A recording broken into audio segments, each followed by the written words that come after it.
Že máme novú vec a boli tu v decembri a chceli prísť znova, takže dneska tu bude krst, akože normálne, že krst.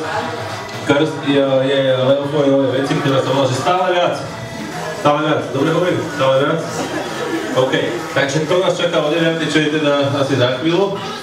A ja vám chcem povedať, že bavte sa, zabávajte sa, zoznamujte sa. A tam je ponuka, to čo ponúkame. Každý z vás dostane jeden drink, či už alkoholický alebo nealkoholický. Alkoholický dostanú tí, ktorí majú 18 a viac. A nie sú na aute. A nie sú na aute. A nealkoholický tí, ktorí nemajú 18 a viac. Dobre, ale každopádne tu máme kopec dobrých vecí pripravených pre vás. Máme pre vás pripravené prekvapenie, tuto sa bude dať teraz chvíľu hrať o nejaké ceny. A o 9 dáme priestor týmto pánom a mne to tu odpália. Jo, fajn, dobre. Až by ste hodali pohľadiť, tak potom keď tam za križkom a potom v tej chodbičke tam. Ale iba jedna.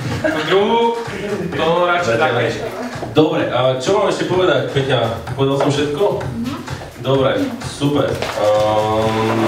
Wow, tak sa zabávame. Pekný večer, priatelia. Jo. Fajn. No. Takže najprv si môžete, čo chcete. Áno, hodinu som bude takto... Kto chce vyskúšať túto vec, ten môže aj teraz. 10 krát som nepočula. Minulý 10 krát som jej volá.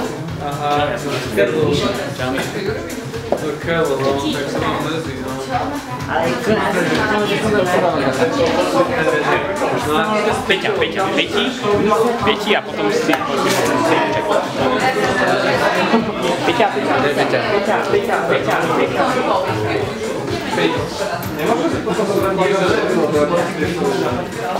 Že my sami Hej, sami beriem tiež, že dáme ti na 3 euro, že 5 euro.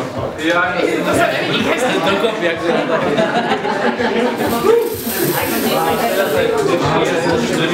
Tak to bolo dobre?